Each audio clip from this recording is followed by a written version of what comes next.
Hello dear students and friends. आप सभी का मेरे YouTube channel success with Om में हार्दिक स्वागत है। तो जैसा कि एनसीईआरटी कक्षा 9 साइंस का जो टॉपिक चल रहे थे, तो उसी में आज एक हमारा नया अध्याय है, अध्याय 5, जीवन की मौलिक इकाई, the fundamental unit of life.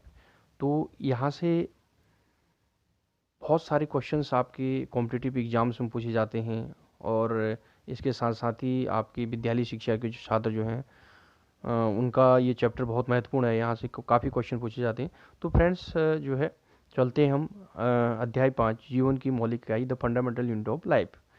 तो इसमें सबसे इम्पोर्टेंट जो इसने लिखा कि जीवन की मौलिक इकाई, जीवन की पहला प्रश्न होता है कि जीवन की मौलिक इकाई क्या है। तो जीवन की मौलिक इकाई कोशिका को कहते हैं। ठीक है, कोशिका एक्चुअल में कई को पता नहीं कि कोशिका है क्या। देखिए, कोशिका क्या है, यानी कि इसका उदाहरण से हम स्पष्ट करते हैं। यानी कि आपने एक अंडा देखा होगा, यानी अंडा जो आप खाते हैं, जिसका आमलेट खाते हैं, तो अंडा भी आपकी एक कोशिका है, एक सिंगल सेल्स, एक एक कोशिका है अंडा। ठीक है, तो यानी अंडे के बाहरी परत में आप देखा होगा कैल्शियम कार्बोनेट का कवच होता है। जो कवच होता है उसका कैल्शियम कार्बोनेट होता है। उसके बाद उसमें झिल्ली होती है, आपकी कोशिका झिल्ली। उसके बाद बीच में आपने देखा होगा सफेद सफेद द्रव होता है, उसे कोशिका द्रव्य कहते हैं। और जो अंदर उसके सबसे पीला वाला भाग होता है वो आपका केंद्रक कहलाता है। तो यानी कि कोशिका की तुलना हम कैसे करें, देखो कोशिका को हम समझे कैसे। जैसे हम एक मकान बनाते हैं, मकान बनाने में हम सबसे जो बेसिक चीज़ किसका प्रयोग करते हैं, ईंट का। कई एक ईंट है, दो ईंट है, इस प्रकार कई ईंटों को मिलकर एक कमरा बनता है, फिर कई कमरों से मिलकर आपका एक भवन बन जाता है। तो यानी कि अब जो पूरे मकान बनने में सबसे महत्वपूर्ण भूमिका किसी ने, भाई ईंट ने। तो पूरे मकान की जो मौलिक इकाई अगर हम बात करें तो उसकी क्या है, यानी ईंट। उसी प्रकार जो हमारा शरीर है, या एक कोश की जंतुओं का शरीर है, बहुकोश की जंतु का शरीर है, हम बहुकोशिकीय के अंतर्गत आते हैं, मानव मनुष्य। तो यानी कि बहुकोश की जो जीवों का जो मौलिक इकाई है, यानी कि जीवन की जो मौलिक इकाई है वो कोशिका है। अर्थात हमारी जो हमारा जो शरीर बना है वो बहुत सी कोशिकाओं से मिलकर बना है, एक कोशिका का नहीं, यानी बहुत सी कोशिकाओं से मिलकर बना है, इसलिए हम बहुकोशिकीय कहते हैं। तो कोशिका का सबसे जो पहले जो पता है, तो देखिए कोशिका का जो है सबसे पहले जो कोशिका का पता है वो रॉबर्ट हुक ने लगाया था। ठीक है, रॉबर्ट हुक ने कोशिका का सबसे पहले पता लगाया 1665 ईस्वी में। क्वेश्चन कई बार पूछता है एग्जाम में, कौन सन बहुत इंपॉर्टेंट है, 1665 में लगाया था। उसने कोशिका को कार्क की पतली काट में अनगढ़ सूक्ष्मदर्शी की सहायता से देखा। अनगढ़ मानी स्वनिर्मित सूक्ष्मदर्शी से उसने, यानी कि रॉबर्ट हुक ने इस कोशिका को देखा। अब जो कार्क की पतली काट में देखा तो कार्क उसमें मृत था, यानी कि वो सजीव कोशिका नहीं थी बल्कि मृत कोशिका थी। अर्थात उन्हें मृत कोशिका यानी कि को देखा। ठीक है, यानी उन्होंने क्या किया, कार्क की पतली काट के अवलोकन पर रॉबर्ट हुक ने पाया कि इनमें अनेक छोटे छोटे प्रकोष्ठ हैं जिनकी संरचना मधुमक्खी के छत्ते जैसे प्रतीत होती है। कार्क एक ऐसा पदार्थ है जो वृक्ष की छाल से प्राप्त होता है। ठीक है, तो रॉबर्ट हुक ने इन प्रकोष्ठों को क्या कहा, उसने छोटे छोटे जो कोष्ठक देखे, उन कोष्ठकों को ही उसने कोशिका कहा। ठीक है, तो कोशिका एक लैटिन शब्द है जिसका अर्थ होता है छोटा कमरा। ठीक है फ्रेंड्स एंड स्टूडेंट्स, समझिए आप कोशिका किसे कहते हैं, कोशिका के बारे में आपको मैंने समझाया। अब आगे बढ़ते हैं। ठीक है, अब देखिए ल्यूवेनहॉक, आप देख रहे होंगे यहाँ पे, देखिए ल्यूवेनहॉक 1674 में ने सबसे पहले उन्नत सूक्ष्मदर्शी से तालाब के जल में स्वतंत्र रूप से जीवित कोशिकाओं का पता लगाया। अर्थात मृत कोशिका को सबसे पहले किसने देखा, रॉबर्ट हुक ने। और जीवित कोशिका को सबसे पहले किसने देखा, ल्यूवेनहॉक ने 1674 में। ठीक है, 1665 में उसने मृत कोशिका को देखा रॉबर्ट हुक ने, 1674 में उन्होंने जो है आपकी जीवित कोशिका को देखा। उसके बाद रॉबर्ट ब्राउन ने, आप ध्यान दीजिए, रॉबर्ट ब्राउन ने 1831 में कोशिका में केंद्रक का पता लगाया। ठीक है, ये क्वेश्चन पूछता है एग्जाम में, केंद्रक का पता किसने लगाया, रॉबर्ट ब्राउन ने। कब लगाया, 1831 में। जे.ई. पुरोकंज ने 1839 में कोशिका में स्थित तरल जैविक पदार्थ को जीव द्रव्य कहा। ठीक है, यानी कि अंडा एक कोशिका है, उसके अंदर जो आप तरल पदार्थ देखते हैं वो संपूर्ण तरल पदार्थ क्या है, जीव द्रव्य है। दो जीव वैज्ञानिक एम स्लीडन तथा टी स्वान ने कोशिका सिद्धांत के विषय में बताया। ठीक है, इस सिद्धांत, ये कोशिका सिद्धांत क्या कहता है कि सभी पौधे और जंतु जो है कोशिकाओं के बने हैं। जितने भी विश्व में पौधे हैं, जितने भी विश्व में जंतु हैं, वो सभी कोशिकाओं के बने हैं, यानी हम भी कोशिकाओं के बने हैं, और वे जीवन की मूलभूत इकाई है। ठीक है, विर्चुओ विर्चो ने क्या कहा, देखो 1855 में विर्चो ने क्या कहा, 1855 में कोशिका सिद्धांत को विर्चो ने और आगे बढ़ाया। उन्होंने बताया कि जो सभी कोशिकाएं हैं पूर्ववर्ती कोशिकाओं से बनी होती हैं, यानी जितनी भी कोशिकाएं हमारे शरीर के अंदर बनी हैं वो सब पूर्ववर्ती कोशिका से बनी है, अर्थात सबसे पहले एक कोशिका थी, फिर उसी कोशिका से कई कोशिकाएं बनी हैं, इसी जो सबसे पहले वाली कोशिका को पूर्ववर्ती कोशिका कहा। 1940 में इलेक्ट्रॉनिक सूक्ष्मदर्शी की खोज, बहुत इंपॉर्टेंट है, इलेक्ट्रॉनिक सूक्ष्मदर्शी की खोज कब हुई, 1940 में, ठीक है। इलेक्ट्रॉनिक सूक्ष्मदर्शी की खोज होने के बाद कोशिका की जटिल संरचना तथा बहुत से अंगों को समझना क्या हो गया, संभव हो सका, ठीक है। तो फ्रेंड्स अब चलते हैं, यानी कि कोशिका को हम कैसे देख सकते हैं प्रैक्टिकली, अगर हम जाना चाहें तो कैसे हम इसे देख सकते हैं, तो चलते हैं।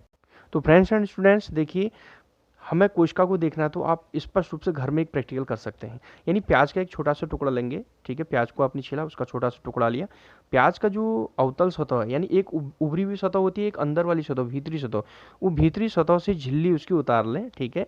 उस झिल्ली को तुरंत जो है एक वाच गिलास ले लें, उस झिल्ली को उसमें रख दें ताकि झिल्ली आपकी मुड़ने ना पाए और सूखने ना पाए, उससे बच जाए, ठीक है। फिर आपने क्या करना है, कांच की स्लाइड लेनी है और उसमें पानी की एक बूंद डालनी है, ठीक है। उसमें क्या करना है, जो वाच गिलास में रखी झिल्ली है उसको छोटे से टुकड़े को इस स्लाइड पर रख देना है, ठीक है। अब ये ध्यान रहे कि झिल्ली बिल्कुल सीधी होनी चाहिए, मुड़नी नहीं चाहिए, ठीक है। आप इसके लिए क्या कर सकते हैं, पतला पेंट ब्रूश है उससे उस झिल्ली को स्लाइड पर रख सकते हैं, ठीक है।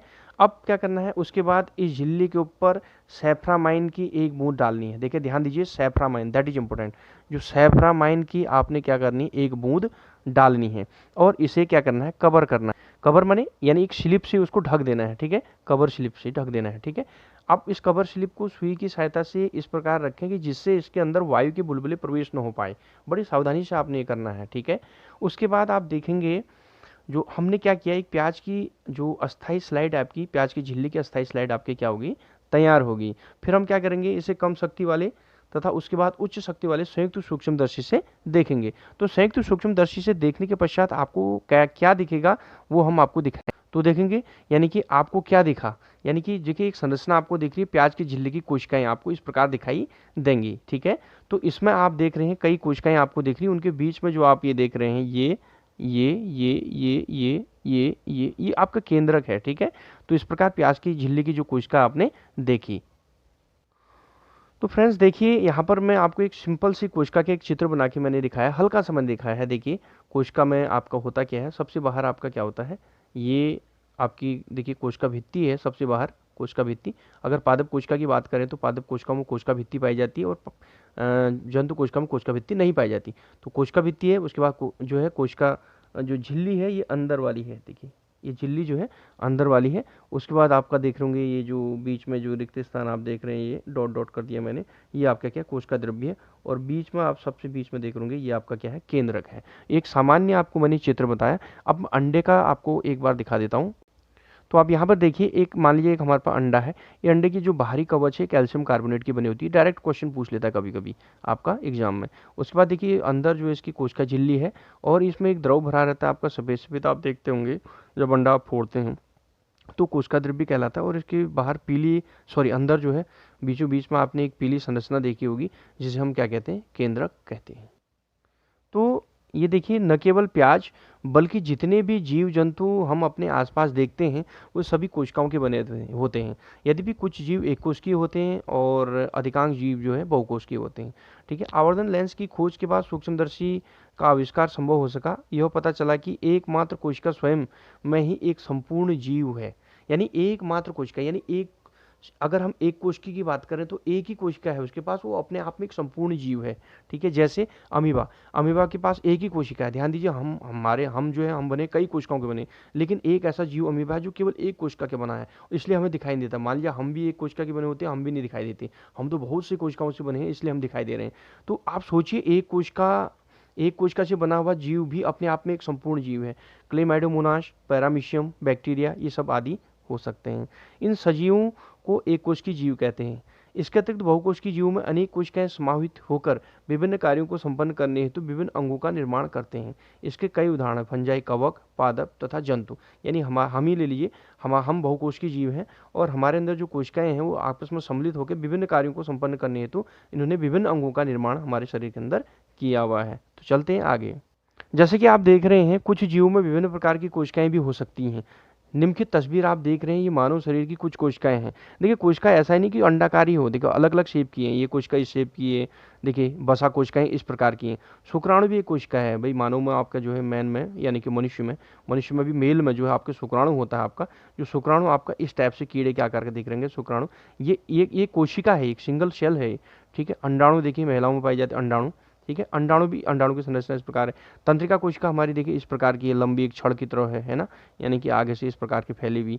देखिए रुधिर कोशिकाएं इस प्रकार की गोल गोल छोटी छोटी है ना। चिकनी पेशी कोशिकाएं देखिए पतली हैं आपकी जो है ना, कीड़े की जैसी ये पतली दिखाई दे रही। तो कोशिका की जो आप देख रहे होंगे विभिन्न प्रकार की कोशिका की जो संरचना है वो इस प्रकार की हो सकती हैं। ठीक है, मानव शरीर में विभिन्न प्रकार की कोशिकाएं हैं।